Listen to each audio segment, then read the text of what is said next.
The Committee on Peace and Security of the Forum of Parliaments of the International Conference on the Great Lakes region is meeting in Livingstone, that is Zambia, to discuss issues pertaining the peace and security within the Great Lakes region. One of the issues that came up was that about the closure of the border between Rwanda and Burundi, and thus the member states are calling upon the relevant authorities to come up with a solution to this impasse that affects especially the common person. Onyango Kakoba is the Secretary General of the Forum. A number of members of the committee appealed to both countries to make all efforts to reopen the borders in order to alleviate the challenges that are posed to the ordinary people, because it is definitely the ordinary people that suffer.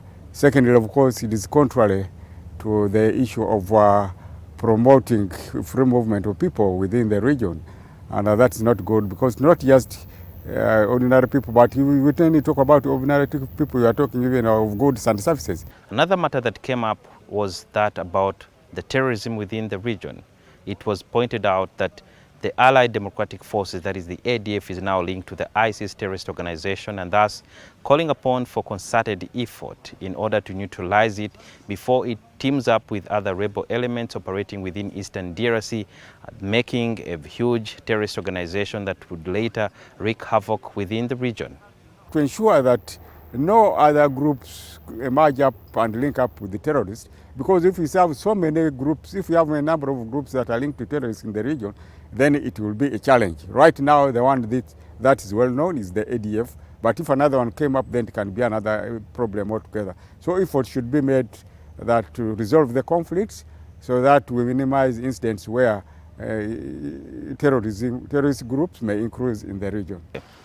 As the Forum tries to find a lasting solution to the existing conflicts within the Great Lakes region, where many people have fled their countries seeking refuge in the neighboring countries, it has been pointed that it is important for the member states to acknowledge the fact that they have a problem back at home. Their countries, and the conflict gets down a bit. They have had a tendency of denying there are no refugees at all, which is not very good. And yet on the ground they are there, so that appeal was made that countries should accept the reality and accept the challenges that they face in the areas where there are refugees, so that solutions can be found to them. These issues are going to be discussed, and then they will come up with resolutions that are going to be adopted later on and then sent to the various member states for consideration. Sudhir Byaruhanga, NTV, Livingstone, Zambia.